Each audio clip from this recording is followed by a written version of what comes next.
안녕하세요. 김정조 변호사입니다. 공사 현장에서 가장 빈번히 발생하는 사고가 추락사고입니다. 추락사고 같은 경우에 만약에 잘못 떨어지시게 되면은 하반신 마비와 같이 중대한 장애가 겪게 되시는데, 오늘은 제가 그 하반신 마비와 같은 사고가 발생하셨을 때 어떤 급여들을 받으실 수가 있고, 어떻게 어떤 절차를 통해서 보상을 받으실 수 있는지 간단한 내용들을 정리해서 한번 알려드리도록 하겠습니다. 중 사고 발생을 해가지고 부상을 입게 된 경우에는 산재보험을 통해서 보상을 받으실 수가 있습니다. 그 하반신 마비 같은 경우에는 산재보험에서 보통 실무에서 한 4가지 그 항목으로 나눠서 청구를 하게 되고, 불행히도 만약에 하반신 마비 끝에 사망하시게 되면은 추가로 5가지가 이제 청구를 하시게 될 수 있는데, 먼저 그 첫 번째로는 요양급여를 받으실 수가 있습니다. 요양급여라는 건 뭐하냐면은 그 치료에 필요한 일체의 비용을 말합니다. 아무래도 부상이 심각하기 때문에 장기간 입원을 하셔야 될 테고, 입원비, 그 다음에 약제비, 그 다음에 기타 치료비, 특히나 하반신 마비 같은 경우는 이제 재활치료비도 많이 문제가 됩니다.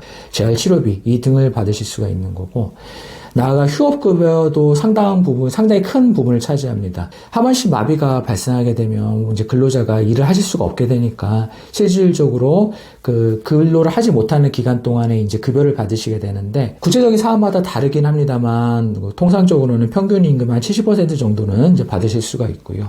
그다음에 이제 하반신 마비가 오게 되면 아무래도 당연히 장애가 남기 때문에 장애급여 내지 장애연금 정도를 받으실 수가 있습니다. 또 나아가 아무래도 일상생활에서 매우 불편한 점들이 많이 있으시기 때문에 그 간병인의 도움이 필수적이실 거거든요. 그래서 간병급여까지 같이 받으실 수가 있고요.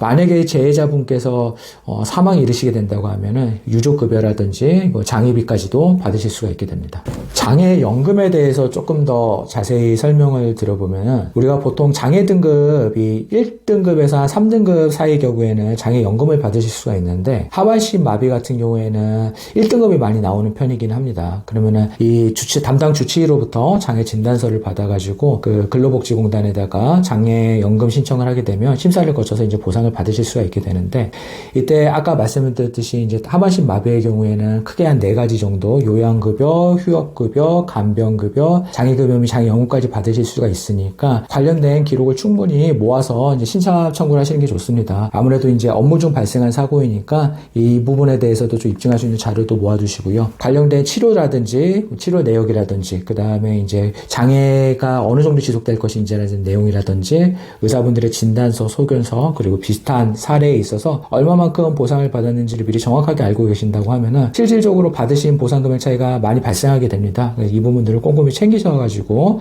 공단에다가 보상 신청을 하게 되면은 그나마 큰 사고를 경제적으로 좀 보상을 받으실 수가 있게 될 겁니다.